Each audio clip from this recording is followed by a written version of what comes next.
at your service, Mr. Wildlife TV. Please do support and subscribe. Walang iba po ang ama ng Kalingap, Kuya Val Santos Matubang, Boss Kalingap Rav, at Ati in the Vlogs. At please do support sa lahat po ng mga Kalingap charity vloggers or Kalingap partners. Once again, at your service, Mr. Wildlife TV, your Mr. Goodbye.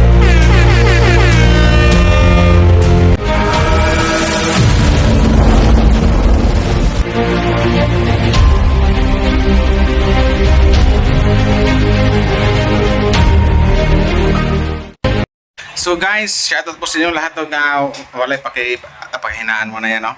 So hello po sa inyo, shoutout Wildlife TV. Katapos ko lang magkape guys, so medyo wet ako ngayon.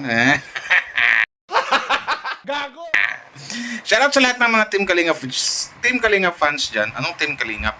Team Kalingap fans. So tama nga, mga Kalingap fans, hello po sa inyo, shoutout po. Ito na po, another reaction ba tawag dito? O sige, matawag na reaction to. Ang gawin natin ngayon kasi about sa ating EDC or sa ating Viancy, si Wifey, no?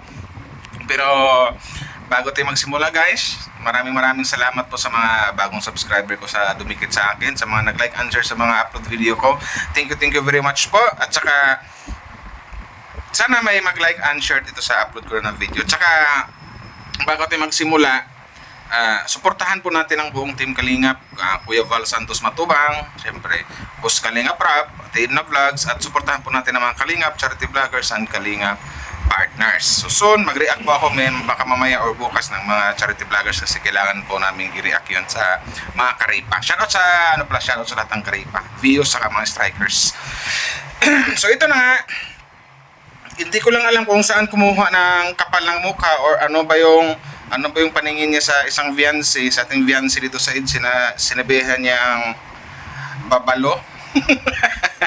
Babalo daw ang isang Viancy, mas maganda pa daw si Mariel. So ito yung mga sinasabi kong literal na mga basher talaga ng EDC or basher ni Viancy, something like that. So kasi nagkumpara siya, kinumpara niya ang isang Viancy doon sa isang idol niya na sige na, basahin ko na ang pangalan kasi andito naman sa screen si Mariel. Nanay, alam ko nanay or ba matawag sa'yo ate, manang, higop ako ng kape. Wag naman po ganon. Kasi yung mga taong gawa ng Diyos may angking kagandahan yan. Anong sinasabi mong babalo? Tingnan mo nga yung hitsura ni Viancy, kung masabi mong babalo. Alam mo nanay, manang, ate, nakita ko na po si Viancy sa Mall of Asia or MOA. Yung bago sila nagpunta ng Hong Kong. Nung nakita ko siya, kasi dati buong akala ko, ang nakita kong ang pinakamaganda sa paningin ko, ang isang Miss M's Life Andito sa Miss M's Life Pero nung nakita ko si Viancy, my God, sabi ko, dalawa na pala! When? Hindi nga! Dalawa na yung nakita kong maganda. Sa personal nakita ko, ang ganda ng isang Viancy, my God. Tapos sabi mong babalo, hindi naman mahaba ang baba ni Viancy. Di ba?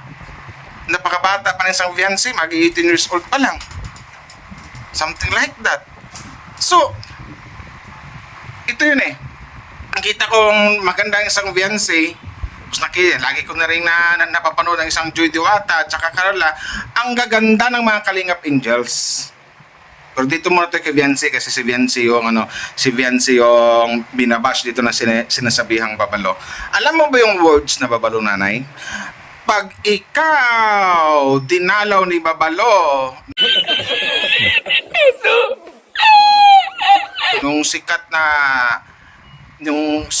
aktor na mahilig magpatawa, sinasabi ko si nanay, wag po gano'n nanay, kasi baka nga mas gwapo pa si babalo kaysa sa iyo Wag kang mamintas ng gano'n. Hindi po gano'n kasi ang ganda po ng isang Viancy. Hindi ka ba nahiya o saan ka kumuha ng kapalang mukha para sabihan mong ganyan ng isang Viancy babalo? Napakaganda ng isang Viancy nanay kung makita mo lang sa personal. Ako na mismo makapagsabi at makapagpatunay niyan kasi na-meet ko na yun sa personal at nakapag-picture pa kami niyan. ng isang fiancé girl. Ang bait. Total package na nasa kanya na terno Kung nababaitan kayo, kung nagandahan kayo sa ugali ng isang fiancé, napakaganda rin niya. Ang ganda rin ng mukha niya, ang sexy. Yun ang masabi ko. So bakit nakuha mo si Babalo sabing ganyan? Kung mahal mo yung sinasabing Mariel na lagi niyong pinagpilitan na may silang na may kay Ido, edi doon ka mag-focus. Doon ka na lang mag-comment ng comment. Doon ka sa kanya. Huwag na dito kaysa magsabi ka ng ganyan na mas maganda si ito ganyan, mas maganda si Mariel, babalo daw si Biancy. Anong sabi mo babalo si Biancy? Ang kapal naman ng... Hindi ko alam na kung saan ka kumuha ng kapal ng mukha or bakit, hindi ko alam kung bakit na kaya mong i-comment yan. Kasi alam ko, ramdam na ramdam ko na may edad ka na Yun. Huwag kang magkumpara kasi kung about ang sa kagandahan ng pag-uusapan natin, nanay, ate, manang, hindi po magpapatalo ang isang Viancy, sinasabi ko sa inyo. Hindi po mananalo yung idol nyo. Kung ako lang kasi siyempre lalaki ako, ipagtabi yung dalawa kung sino yung mas angat. Hindi ko sinasabing pangit yung idol mo Sa akin, sino yung mas lamang, pinaka.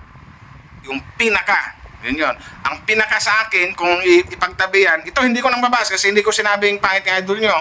Kung ipagtabi yung dalawa, dyan sa nagustuhan mong isa, tsaka dito sa Viancy namin, for me, mas angat ang isang Viancy. Maganda talaga ang isang Viancy na nasa personal. Kung nagagandahan nga, kaya nga lagi kong sinasabi wait lang nanay, higop lang ako ng kape. Wow naman! Wow!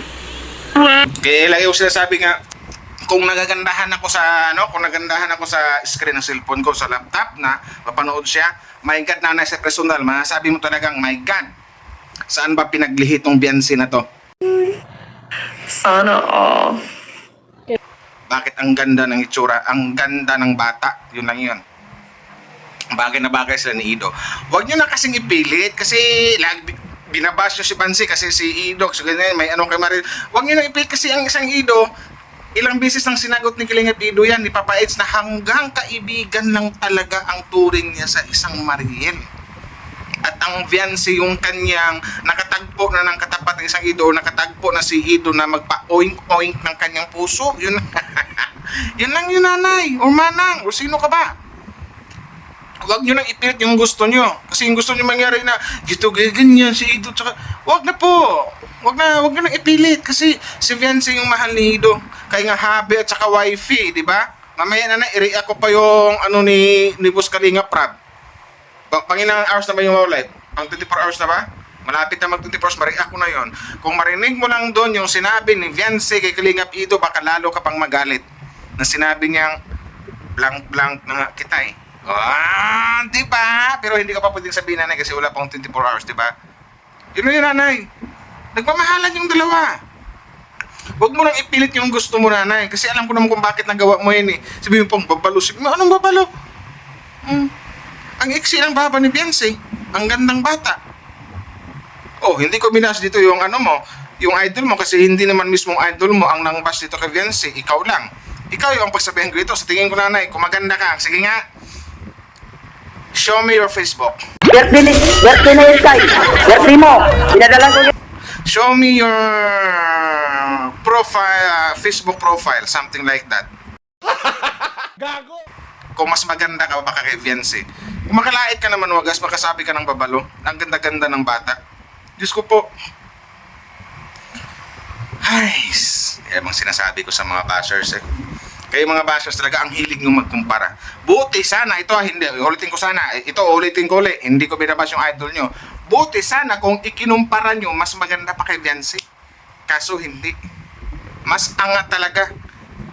Lamang ng kalahati ang Viancy dyan sa taong kinumpara nyo. Kaya wag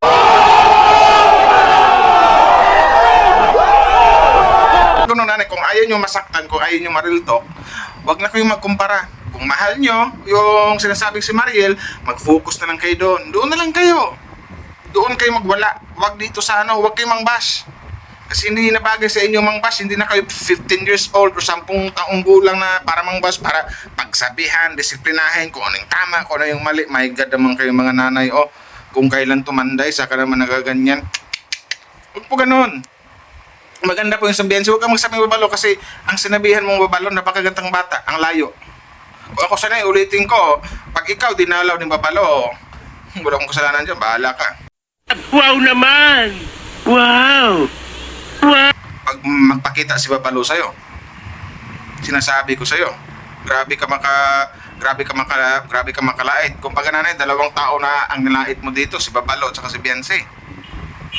Ang ganda ng bata, ang ganda ng itsura, perfect. 'Di ba? Kung hindi mo kaya nanay or something like na hindi mo kaya yung mga nalaman mong nagmamahalan yung dalawa, skip na. Mag-focus ka na dun sa idol mo. Kasi mababash dito yung idol mo, mababash talaga kung laging ganyan yung gawain mo na ikukumpara mo yung idol mo dito sa idol namin na si Beyonce. Kasi ang layo po. Sa bandang huli nito, ang mabash ito yung idol nyo. Pero dito sa ginawa ko nanay, ang sinabihan ko dito, ikaw lang ha, hindi yung idol nyo kasi tahimik ka naman eh. Di walang sinasabi or hindi nang lait something like that na sinabihan si Vince na ganito ganyan na napabalo, ikaw lang naman nanay. So next time nanay, wag ka na magkaroon ganyan. Hindi ka na bata, Diyos ko po. Alam ko may edad ka na eh. Wag mo nang ipilit yung gusto nyo. Maganda po yung San Vince kasi nakita ko na yan nung bago siya nagpunta ng Hong Kong. Nakapag-picture pa nga ako eh. Ipakita ko dito.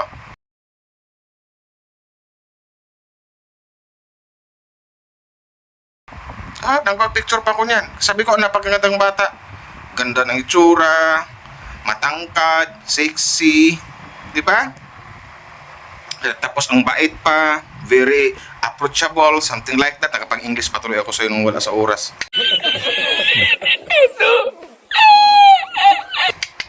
Sabi ko sa'yo. So, pero nanay, hindi kita binabasit na nanay, no? Pero maling-maling po yung ginagawa nyo. Hindi ko alam kung saan ka kumuha ng kapal ng mukha na sabihin mong para si babalo, mas maganda pa daw si Mariel. Huwag kang magkumpara nanay, huwag kang ganyan. Pangit po yan. Hindi na po yung para kang hindi tao, para kang alien niya kung ang ganda po. Huwag niyo kumpara kasi ang layo po. Ako mismo magsabi ang layo po. Ang layo po talaga. Bata pa si Beyonce. Mag-iitin pa lang yan. Fresh na fresh. Oh, hindi ko binawas yung idol nyo ha. Sinabi ko lang kung ano yung totoo. Mabait ng isang Beyonce. Kaya karapat dapat kayo din sagutin nanay or tatay ka ba or manang, ate, manong. Huwag po ganun, pangit po yun. Huwag kang ganun sa bata kasi unang-una wala namang ginawang, bakit may ginawa bang masama sa inyo si Beyonce?